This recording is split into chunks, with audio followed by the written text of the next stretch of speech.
Familia, ¿cómo están? Estamos una vez más aquí en una nueva oportunidad, gracias a nuestro Padre Eterno, que nos permite la vida, que nos permite el aliento para continuar. Hoy vamos a hablar la segunda parte de lo que es lo que he titulado Mitzvot y Goim, de esta serie que se llama Los textos difíciles del Brit Hadashah, una exégesis correcta para una sana defensa de nuestra fe. Este es el capítulo, perdón, este es el capítulo número 6, ¿sí? Se llama, dentro de lo que es la serie, yo manejo como subtemas. Hoy miraremos la segunda parte de lo que yo llamo mitzvot y goim. Mitzvot son mandamientos y goim gentiles, personas de las naciones. Esta es la parte 6 de este curso y miraremos los 4 preceptos. En la clase número 5 estuvimos analizando Hechos 15 y tuvimos en cuenta todo el contexto de Hechos 15, de que habían ciertas personas exigiendo la circuncisión para salvación. Pablo no estuvo de acuerdo con esto porque Pablo entendía que la circuncisión es la señal del pacto y vimos cómo Abraham entró en pacto con el Eterno, pero solo hasta más de una década fue que el Eterno le pidió que llevara la señal de ese pacto. O sea que Abraham estuvo en pacto con el Eterno más de 10 años sin estar circuncidado. Entonces, ¿qué es lo que vemos ahí? Que aún ni siquiera el judaísmo moderno de hoy en día exige la Brit Milá, la circuncisión, como primer paso para una conversión al judaísmo, si la persona quiere hacer conversión. Es más, es el último paso. Estas personas están exigiendo como primer paso la circuncisión, entonces no se pusieron de acuerdo y fueron y estuvieron conversando allá en Jerusalén, lo que se podría llamar el primer concilio de la iglesia del primer siglo. Y Jacobo establece 4 preceptos. Normalmente estos preceptos son utilizados para decir, no, solamente hay que guardar 4 mandamientos. Entonces vamos a entrar a analizar estos 4 preceptos. ¿Cómo es realmente este tema? ¿Son solo 4 mandamientos? ¿O qué es? ¿O son más? ¿O son menos?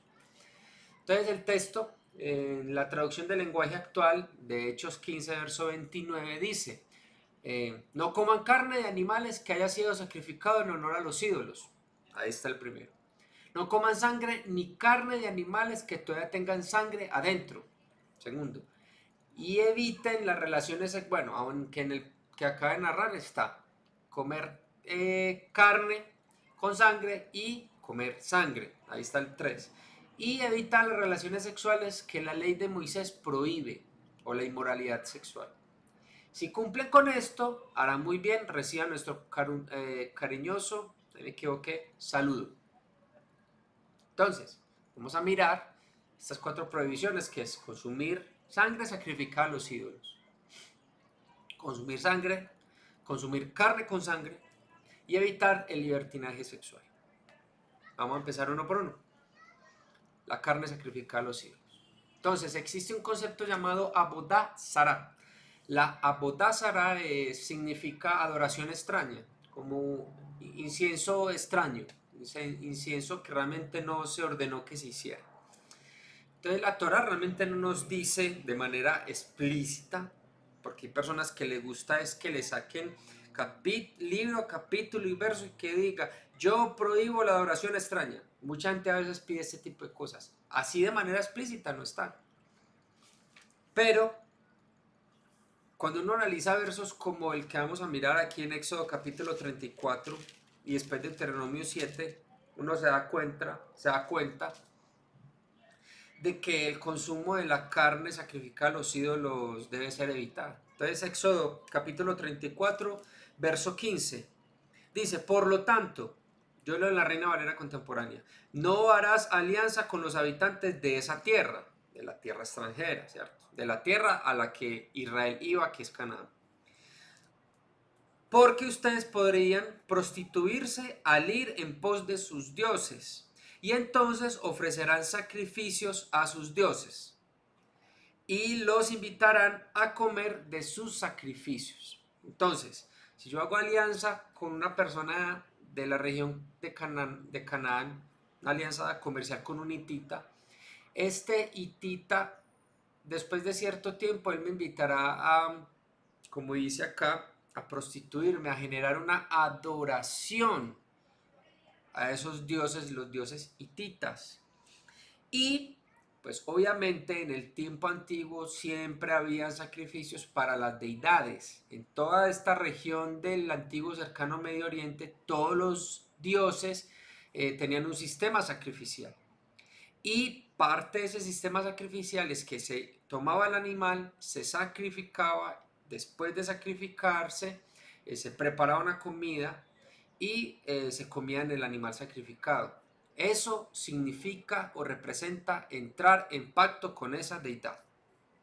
Entonces es un tema muy delicado, porque se supone que nosotros estamos en pacto con el Dios de Israel y cómo vamos a prostituirnos, ¿cierto? ¿Qué es prostituirse? Es que yo decido entrar en pacto con otro Dios.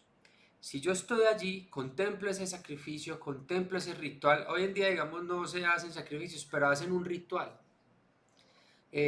Toman alguna comida, algún tipo, no sé, una ensalada, por ejemplo, y esa ensalada se la presentan, no sé, digamos, al Divino Niño, Jesús, o a la Virgen María, algo de pronto muy, muy común.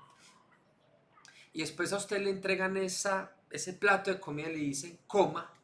Usted indirectamente al tomar de esa comida, usted está entrando en pacto con, eh, con esa divinidad, con ese ídolo. Deuteronomio capítulo 7, verso 25 y verso 26. Echarás al fuego las esculturas de sus dioses, y no codiciarás su plata ni su oro, ni te quedarás con ello, para que no te sean un tropiezo. Pues para el Señor tu Dios son algo repugnante. Todas estas cositas que están asociadas a un ídolo, Él las ve repugnantes. No llevarás a tu casa nada que sea repugnante, o sea, nada que venga asociado a un ídolo, para que no seas destruido. Todo eso lo aborrecerás y lo desecharás, porque está condenado a la destrucción. Entonces lo que está aquí diciendo el Eterno por medio de Moshe es que no debemos obtener ningún beneficio de algo que provenga de un ídolo, incluida la comida, ¿cierto? Si se sacrifica algo para un ídolo, pues obviamente nosotros no debemos tomarlo para nosotros, y pues la comida obviamente es para el consumo, ¿sí? Entonces, la adoración extraña, la bodazara, es todo lo relacionado con el contacto que se pueda tener con un ídolo, incluida la comida, sobre todo teniendo en cuenta que las comidas en el mundo antiguo sellaban pactos. Eso es muy delicado. Entonces,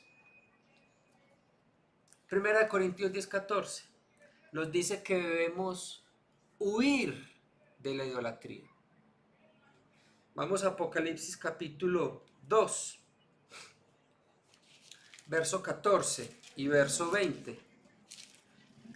Apocalipsis capítulo 2, verso 14 dice, pero tengo algunas cosas contra ti.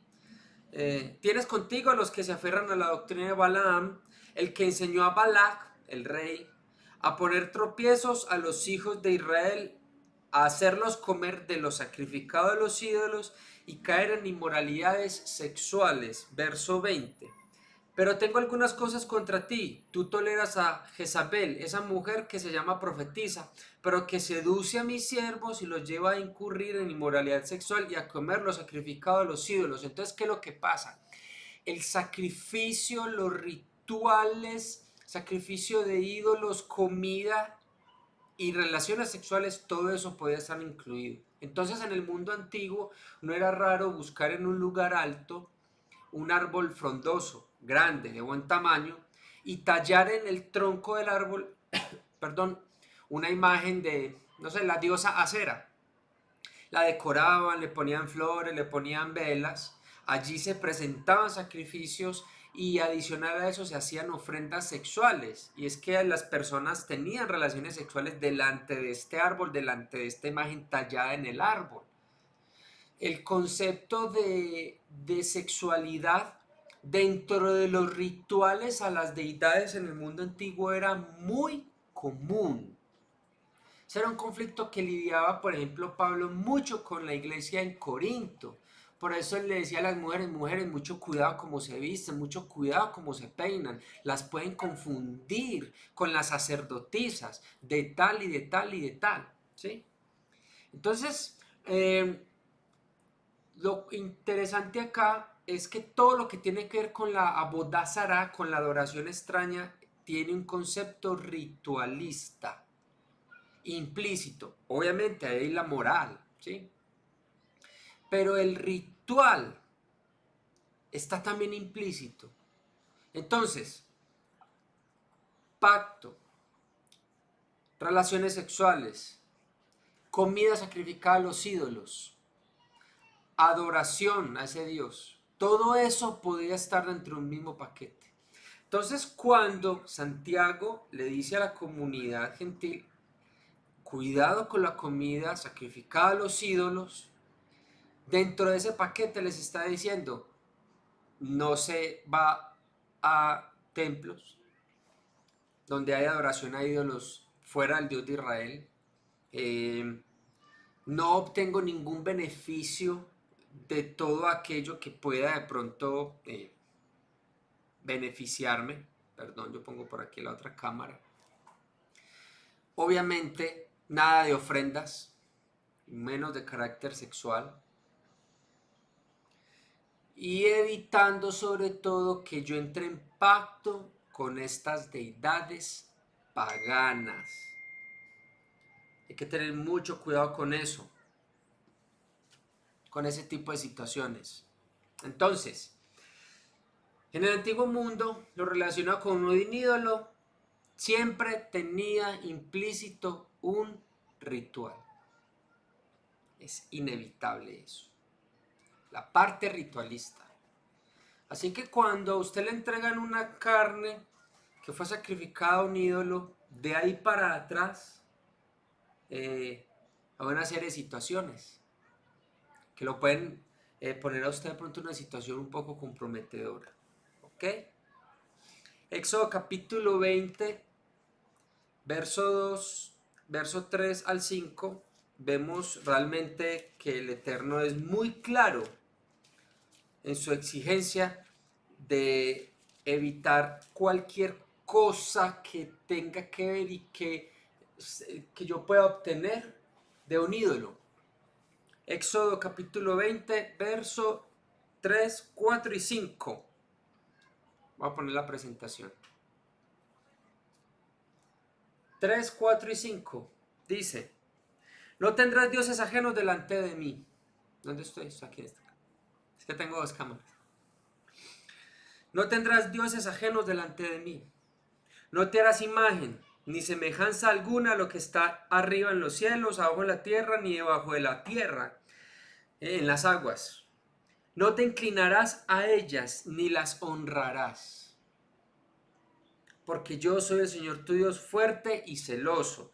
Yo visito en los hijos la maldad de los padres que me aborrecen, porque se prostituyeron, porque se inclinaron, porque honraron otros dioses. Estamos hablando de algo ritual, estamos hablando de entrar en pacto, estamos hablando de que inclusive el último paso es la comida, ¿cierto? Y si usted obtiene comida, si usted come esa comida que fue ofrecida a los ídolos, de ahí para atrás hay una serie de situaciones ritualistas en las que usted se compromete, ¿sí? Que aborrecen hasta la tercera y cuarta generación. Hay que tener en cuenta que en el tiempo cuando Israel estaba recién salido de Egipto, ellos venían de una cultura egipcia que en cierto sentido ellos no fueron impermeables a eso. Mucha de la cultura egipcia entró en ellos y los egipcios eran enoteístas. Bueno, no, ellos eran politeístas, perdón. Y y lo que quería el Eterno no era que Israel fuera enoteísta. O sea, yo creo en muchos dioses, pero solo adoro uno. No, él lo que quería era un monoteísmo. Solo existo yo porque yo derroté todos los dioses, solo existo yo y solo a mí me van a honrar.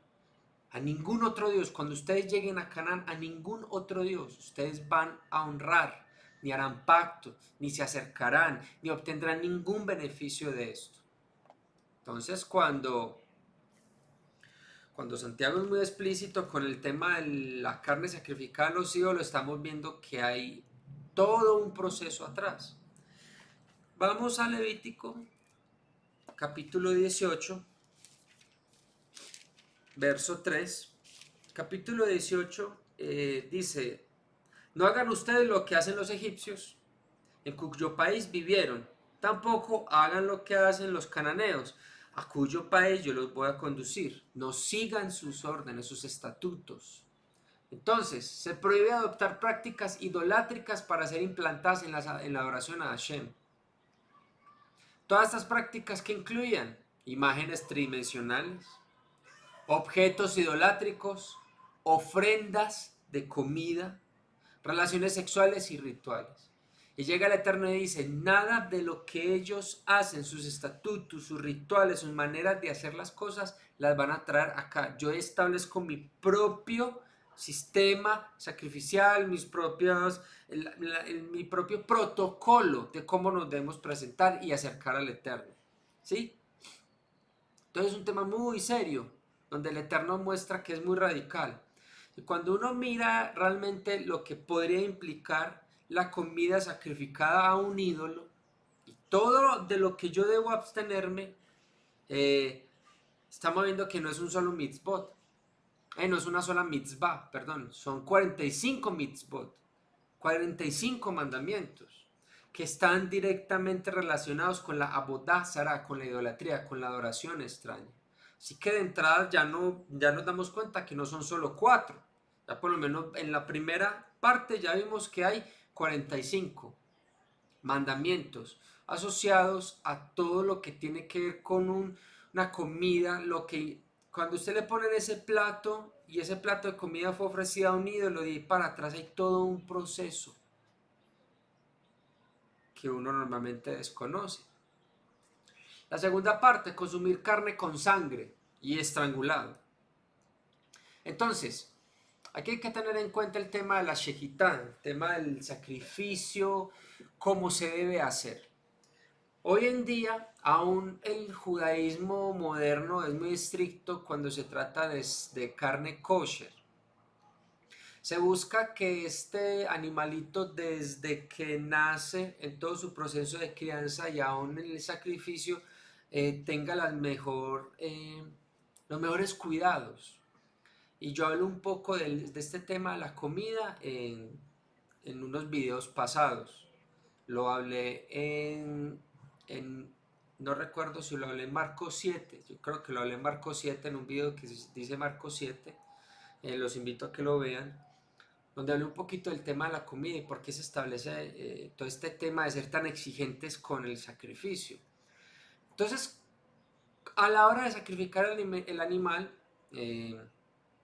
primero el animal no debe ser traído de manera violenta ni de manera abusiva. Hay que tratar de traer el animal al lugar donde se va a sacrificar sin el mayor trauma, sin mayores traumatismos. Nada de jalarlo, nada de darle patadas, darle golpes con objetos contundentes. Tratar de traer al animal de una manera lo más dócil posible, que el animal lo permita. Que el animal no sienta la sensación de muerte o la sensación de peligro. ¿Sí? El animal, cuando buscan someterlo, acostarlo, también buscan que se pues, acostarlo de una manera tranquila, ¿sí? No de un empujón y el animal se cae, sino que tratan de que el animal se acueste. Cuando se acuestan, el Moel lo que hace es que él hace las bendiciones respectivas hacia el Eterno, después le da gracias al animal y cuando el hombre va a sujetar la cabeza y va a hacer el corte, Eso tiene que ser una cosa de segundos.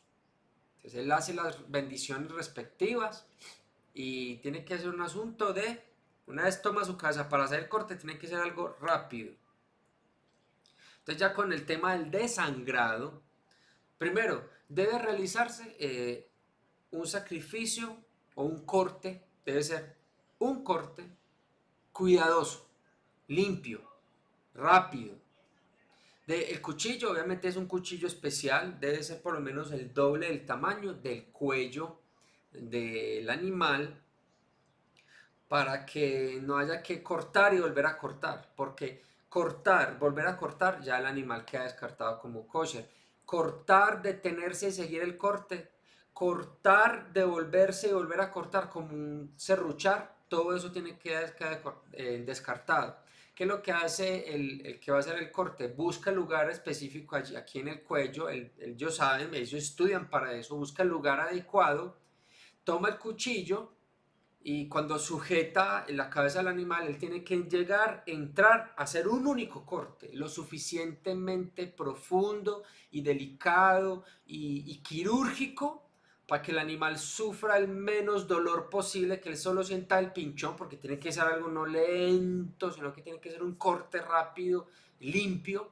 El animal solamente siente pues como la picada, por decirlo así, y es lo suficientemente profundo para que el animal empiece a desangrar de manera abundante y rápida, buscando que el animal pierda la conciencia en el menos tiempo posible. Se espera que aproximadamente entre los 10, 15 segundos el animal ya empiece a perder la conciencia.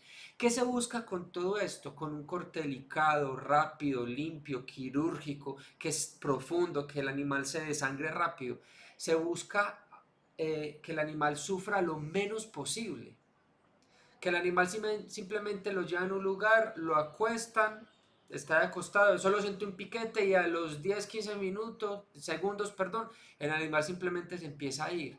No es eso de que le dan un golpe, siente el dolor, está ahí en el piso 10 minutos agonizando. No, tiene que ser una cosa rápida, eso es una cosa de minutos, ¿sí? Casi que de segundos, si el animal realmente es un animal muy pequeño. Esto, después de que se realiza todo esto, el animal se ubica de una manera vertical para que el animal vierta toda su sangre. Entonces, traigo algunas referencias cuando se habla de esto de animal ahogado, que lo que significa animal ahogado es un animal que no fue sacrificado de manera adecuada. Así el animal sea kosher, así el animal sea permitido, fue sacrificado de una manera no adecuada. Entonces la expresión carne estrangulada hace referencia al animal que ha sido sacrificado de manera que la sangre se retiene en él.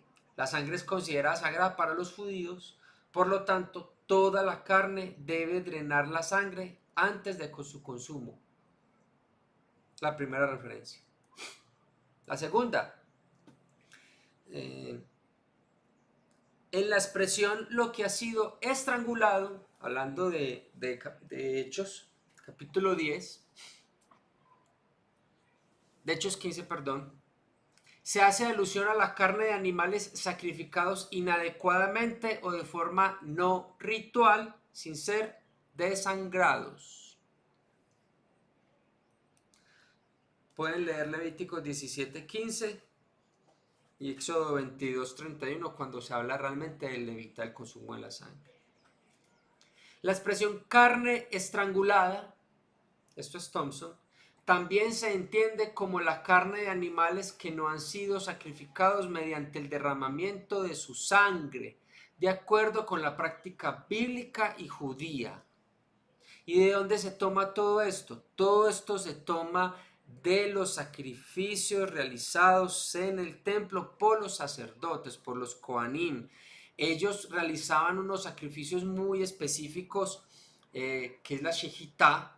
¿Y cómo sabemos eso? Porque el Talmud, en la parte del Talmud donde se registra el servicio sacerdotal de los sacrificios, ellos narran cómo se ha realizado este proceso, ¿cierto?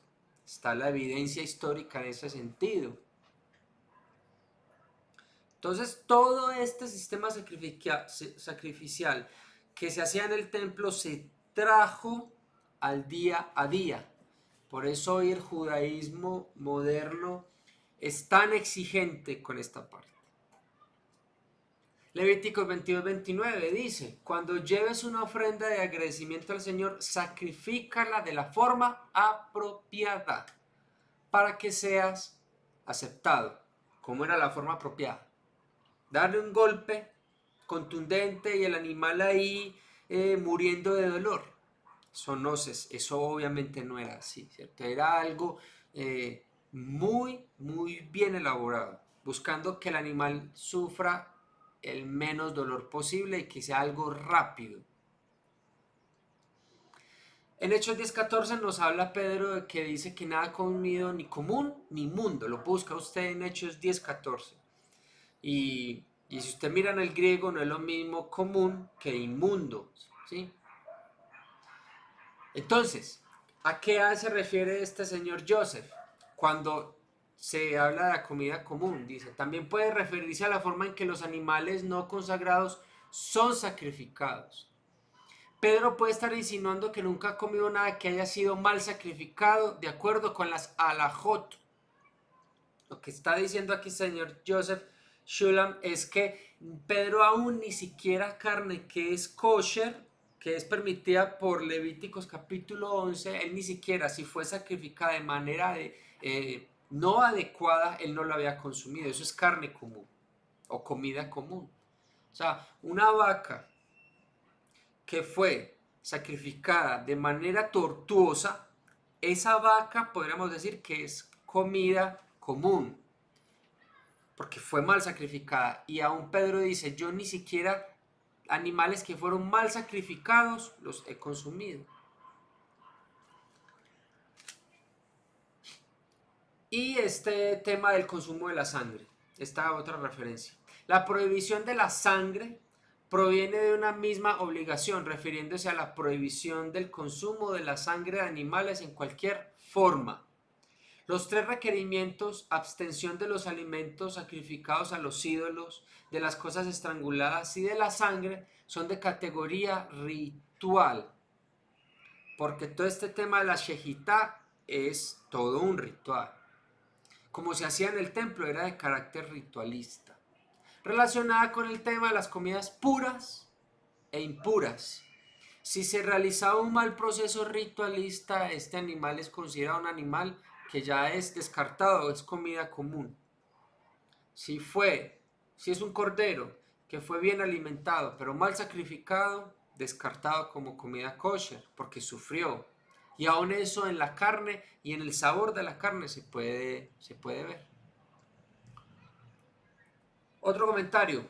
Puede ser que los apóstoles consideraran la prohibición de forma categórica, abarcando más mandamientos de la Torá relacionados con la dieta. O sea que cuando se habla del tema de la comida, de no comer ahogado, se puede estar hablando de mal sacrificado, se puede estar hablando de comida común, se puede estar hablando de una serie de situaciones que pueden ser más de un mandamiento cuando se habla de ahogado.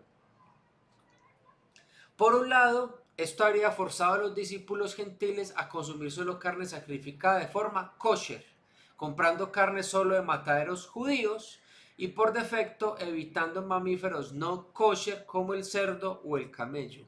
O sea que cuando Santiago insinuó no comer ahogado, indirectamente les estaba insinuando que debían empezar a llevar una dieta kosher, una dieta como se ha establecido en Levíticos capítulo 11.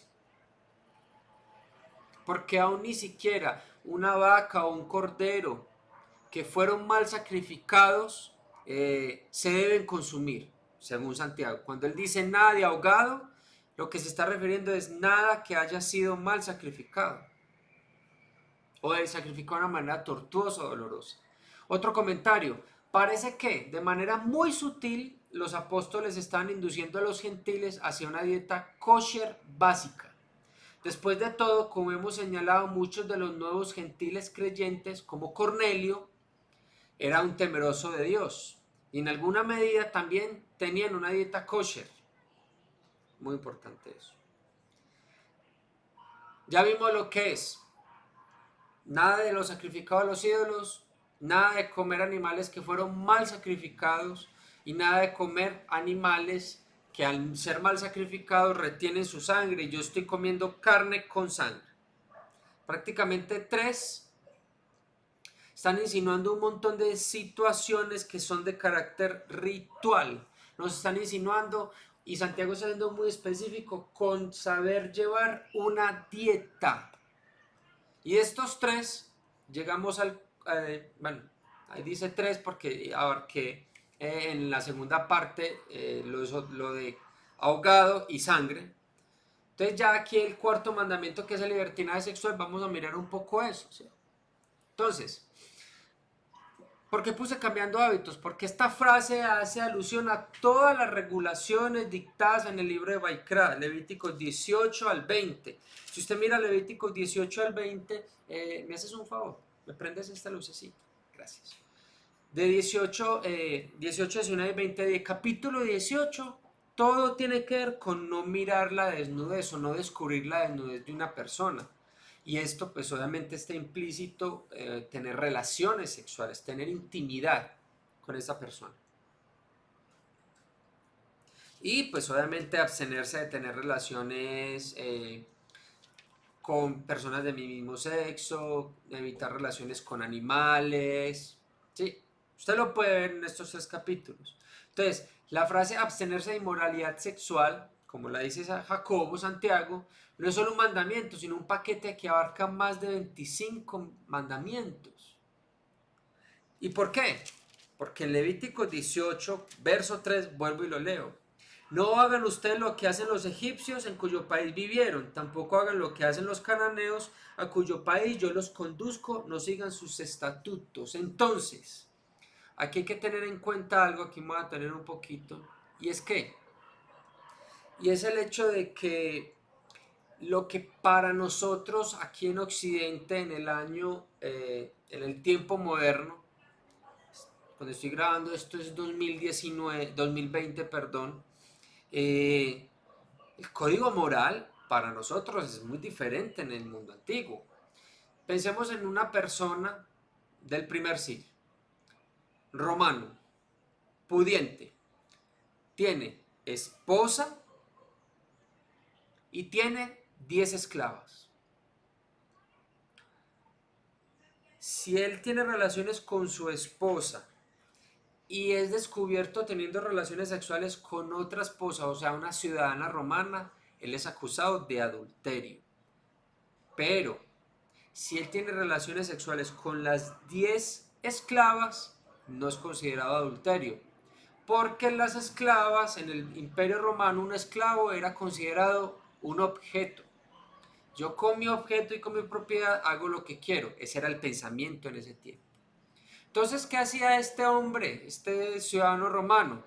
Tenía a su esposa, le era fiel, tenía relaciones con su esposa, pero de vez en cuando el hombre iba y buscaba una de sus 10 esclavas y tenía relaciones con ella.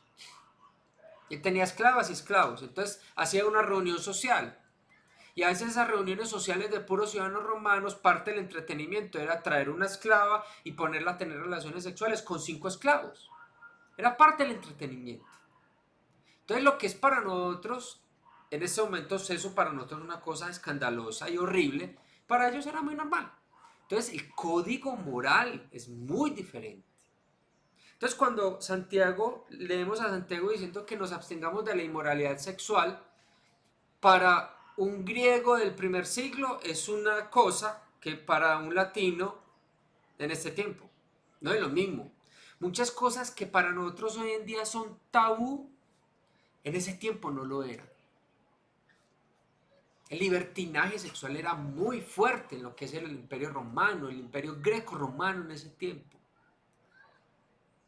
El tema de los gimnasios. Usted se iba para un gimnasio y allá todo el mundo estaba desnudo, haciendo negocios. Para uno no se imagina yendo a una reunión social desnudo o desnudándose.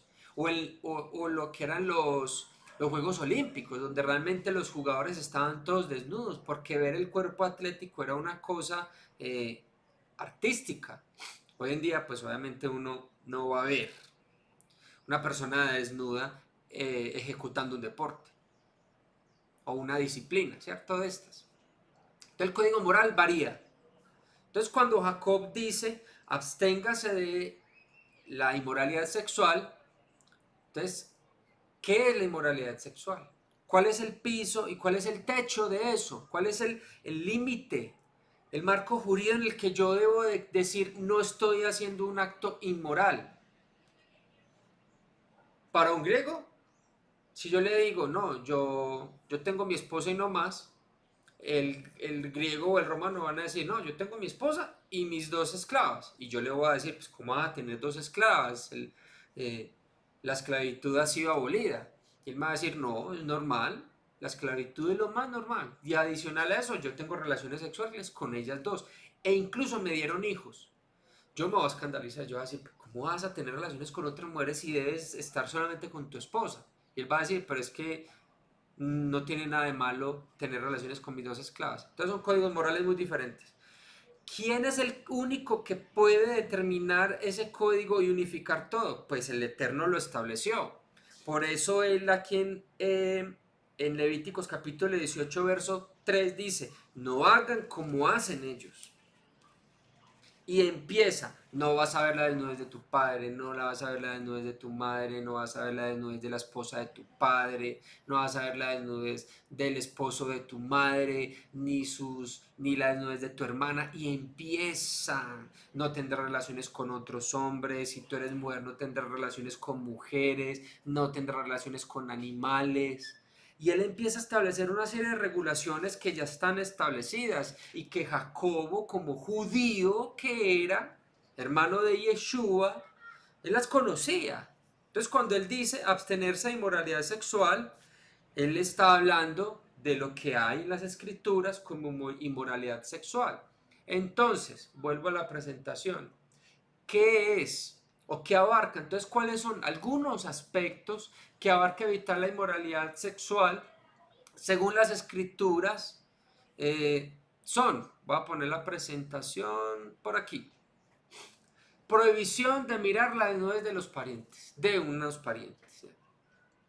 O tener relaciones sexuales con parientes. O sea que en el mundo antiguo, para los egipcios, para los cananeos, tener relaciones sexuales con los parientes era algo normal. Para nosotros es increíble, pero para ellos era normal. Prohibición de tener relaciones sexuales del mismo sexo. Prohibición sobre tener relaciones sexuales con animales, o la zoofilia. Prohibición de tener relaciones sexuales con una mujer en su ciclo menstrual. O sea que posiblemente estas culturas hacían eso. Prohibición de vestirse con ropa del sexo contrario. Vestirse de manera decorosa. Todo eso está ya en las escrituras, en Levíticos 18, 19 y 20 y aún muchísimos más textos, que por cuestiones de tiempo no los voy a traer todos. O sea que cuando se habla de inmoralidad sexual, abarca cuidar mis ojos, abarca cuidar mis pensamientos, abarca el adulterio, abarca la fornicación, abarca la pornografía, abarca la masturbación, abarca, puedo seguir, solo he mencionado 6, y abarca mucho más. No mirar a las mujeres como no se debe mirar, no mirar a los hombres es como no se debe mirar, vestirse de manera adecuada, abarca un montón de cosas, porque la vestimenta de nosotros no era la vestimenta en ese tiempo. Entonces las culturas cambian, pero la palabra es eterna y ella es la que nos permite adaptarnos, sea en el primer siglo o sea en el siglo XXI. Nos va a poder establecer un marco jurídico en el cual podemos decir, yo estoy absteniéndome de todo tipo de inmoralidad sexual. Momento. Entonces, Hay aproximadamente 25 mandamientos que están directamente relacionados con la Gilui Arayot, o sea, la inmoralidad sexual. Entonces estamos hablando de aproximadamente más de 100, en esos 4 preceptos estamos hablando de aproximadamente más de 100 mandamientos. Entonces no pueden decir o ser concluyentes al decir solo son 4 mandamientos, porque el solo hecho de decir me abstengo de lo sacrificado a los ídolos, de ahí para atrás, usted se está absteniendo de un montón de cosas, de entrar en pacto con otros ídolos, de adorarles, de honrarles, de alejarse de Dios para adorar a otro Dios, porque no puedes adorar a un Dios, al Dios de Israel y a otros dioses, ¿cierto? Porque amarás a uno y aborrecerás al otro. Porque estamos hablando de que solamente el tema de la sangre y de los animales sacrificados de manera poco adecuada también abarca Levíticos 11, abarca la dieta kosher, qué animales se pueden, qué animales no se pueden comer, y el tema del libertinaje sexual abarca mucho, desde cómo me he visto, ¿cierto? Hasta llegar a un punto de un adulterio, una orgía, un desorden sexual, cosas que están fuera de la naturaleza. Entonces lo que establece Santiago con estos 4 preceptos es que, es decirle a la comunidad gentil, van a empezar con este paquetico, con este paquetico. Y ustedes a medida que van yendo a las sinagogas de Shabbat en Shabbat, porque eso dice en Hechos capítulo 15, verso 21, que de Shabbat en Shabbat a Moshe no falta quien lo predique. O sea, cada vez que usted va y se congrega en Shabbat, porque las sinagogas en ese tiempo celebraban Shabbat y todavía seguían después de la muerte, resurrección y ascensión de Yeshua, la comunidad del primer siglo se reunía en Shabbat porque guardaban Shabbat como lo establece el mandamiento. Ellos irían aprendiendo los otros mandamientos. Les digo, empecemos con esta partecita. Este es el ABC, el 1, 2, 3. Vamos a empezar con esto. Esto y esto. Y eso abarca un montón de cosas. Obviamente ellos ya tendrían que, bueno, listo. Entonces cuando un gentil le preguntaba a Pablo, bueno, ¿y qué es inmoralidad sexual? Entonces ya Pablo tenía que, y es esto. Ah, yo tengo cinco esclavas, entonces no puedo tener relaciones con ellas. No puede tener relaciones con ellas, solamente usted va a adorar y va a tener intimidad, perdón, solo con su esposa, no más. Si a usted le gusta, si usted es un hombre soltero y usted es una persona que tiene esclavos y usted tiene relaciones sexuales con las mujeres y con los hombres que son esclavos, Pablo tiene que entrar donde ese romano y decirle, venga, primero, uno no tiene relaciones con otros hombres. Segundo, uno no tiene relaciones con mujeres y no se ha casado con ellas. Si usted quiere tener relaciones sexuales, tiene que ser dentro del matrimonio. Entonces ya habría que entrar a explicarles a ellos las implicaciones de eso, según la palabra. No lo que Pablo pensara, no lo que el griego consideraba o el romano según su costumbre, según lo que a él le parecía, según lo que él consideraba. Es según lo que dicen las escrituras y aplica igual para la comida, aplica igual para la idolatría. Entonces, familia, con este paquetico, lo que el Eterno, por medio de Santiago, hizo fue decirle a la comunidad gentil, vamos a hacer una transición, vamos a desaprender para aprender. Vamos a empezar a desaprender esta serie de cositas y van a empezar con este primer paquetico. Y usted cada vez que se congrega, que asiste, que busca el Dios de Israel, usted irá aprendiendo y adoptando un nuevo estilo de vida. Así que familia, no son solo 4 mandamientos. Y eso lo que nos muestra es que todos estos cuatro mandamientos que implican más de 100 mandamientos, todos estos mandamientos nos llevan a la Torá. O sea que de manera implícita Santiago le está diciendo, van a empezar a guardar Torá, pero no la van a guardar toda de una, porque no la conocen, porque vienen con un bagaje, con una cultura que de sopetón no pueden cortar y empezar. ¿Sabes? Hay que hacer una transición poco a poco. Y poco a poco irán soltando y adoptando nuevas costumbres, nuevas ceremonias, nuevo estilo de vida, un nuevo código moral, una nueva manera de ser. Para un romano, ser un hombre fiel es tener relaciones solo con una ciudadana romana y si puedo tener relaciones con las esclavas que sean. Según el Dios de Israel es, tienes una esposa, con ella te casaste, con ella te vas a quedar toda la vida. Por poner un ejemplo. Y así implica con los otros aspectos. Entonces, familia, quiero darles muchas gracias. Gracias por tomarse el tiempo de escucharme. Les invito, si no se han suscrito a mi canal, para que se suscriban. Les invito a que compartan este video con alguna persona, con las personas que ustedes consideren. ¿Sí? Denle compartir. Si le ha gustado el video, denle un like. Si tiene dudas, preguntas, me las puede hacer. Eh, si quieren, me puede buscar en las redes sociales. Estoy como Camilo Mejía. Allí podemos conversar, socializar y podernos unir todos como familia en la fe que somos. Muchas gracias y muchas bendiciones. Shalom.